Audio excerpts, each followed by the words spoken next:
Hello and welcome. I'm Ijoma Onyaso tonight. Another turf war for the military as the troops battle all day, repel Boko Haram attacks in Kareto in Borno State. Trial of Senate President at Code of Conduct Tribunal will now be on daily basis, according to Justice Danladi Umar. Fuel scarcity cripples business activities across the states as motorists ask NNPC to resolve the worsening situation. And a bomb explodes on a bus in south of Jerusalem, many passengers wounded. On Business News tonight, Nigeria calls on OPEC members to find consensus on output freeze as Doha meeting ends in deadlock. And on Sports News tonight, Monte Carlo Masters winner Rafael Nadal hopes to match record for clay court tournament victories at the Barcelona Open.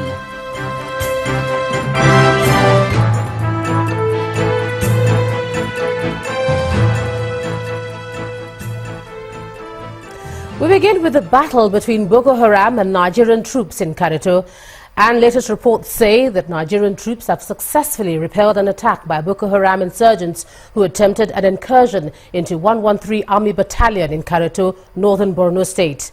The timely response of the troops involved air cover and more reinforcements have been deployed. Acting Director, Army Public Relations, Colonel Sani Kukasheka Usman, says the area is now calm while a mop-up exercise is in progress. Our correspondent in Borno State, Blessing Tuna, earlier reported that the battle lasted for over 10 hours.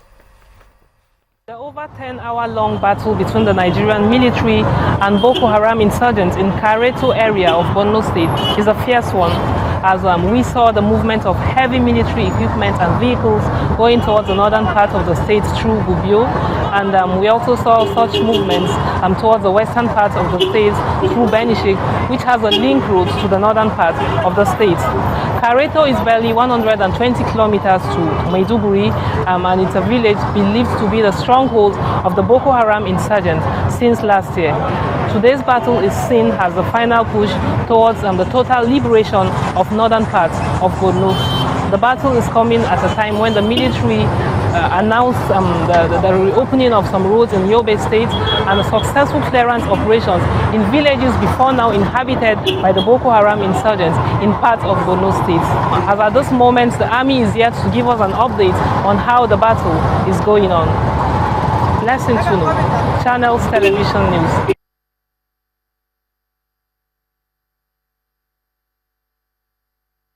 Of course, our correspondent there, where the Nigerian troops have successfully repelled that attack by Boko Haram. In the meantime, the president has ordered the deployment of the military to states currently battling with conflicts between farmers and herdsmen as part of measures to end the scourge.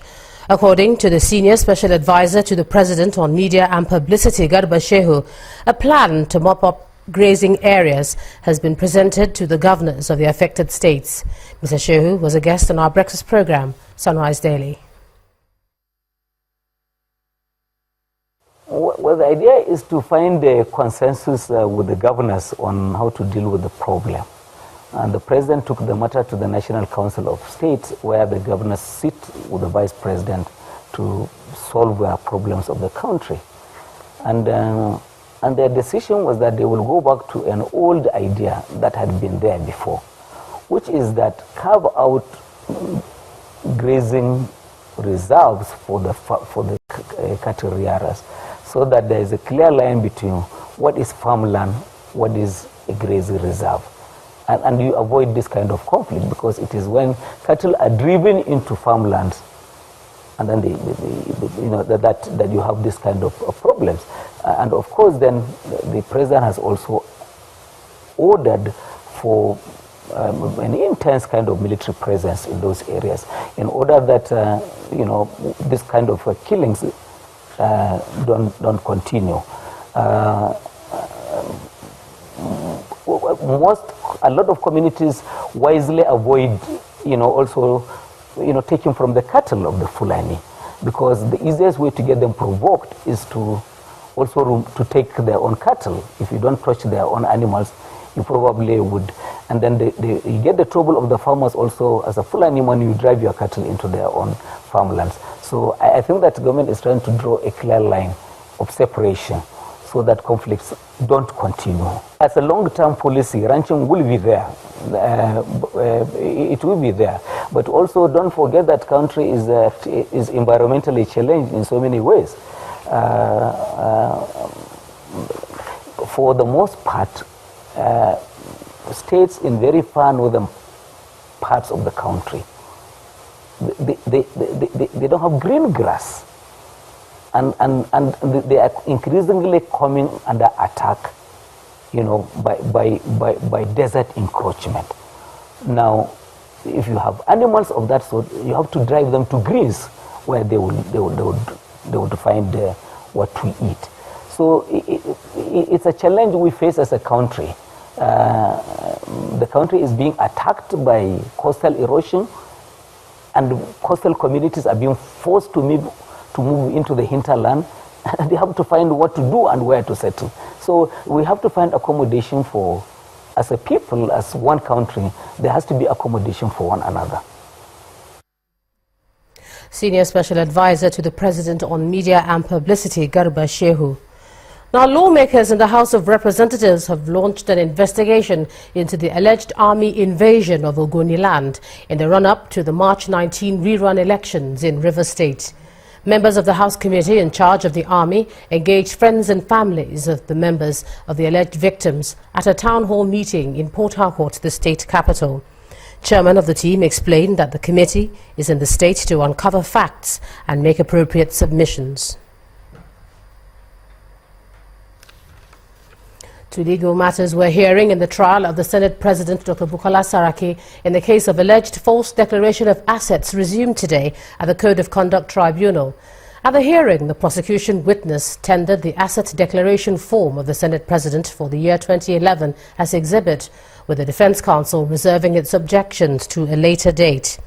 After tendering the document, the witness began his testimony, talking about a property on number 15A and B MacDonald Street in Ikoyi, Lagos State, which was allegedly bought from the Presidential Committee on Sales of Government Properties by Tiny T, a company purportedly owned by the Senate President. The witness claims that the property was declared by the Senate President as his.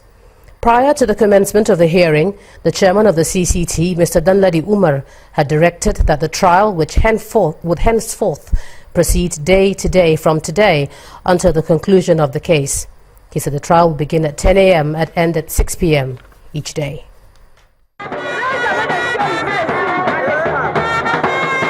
Peaceful protesters showing solidarity with the Senate President as his trial continues at the Code of Conduct Tribunal.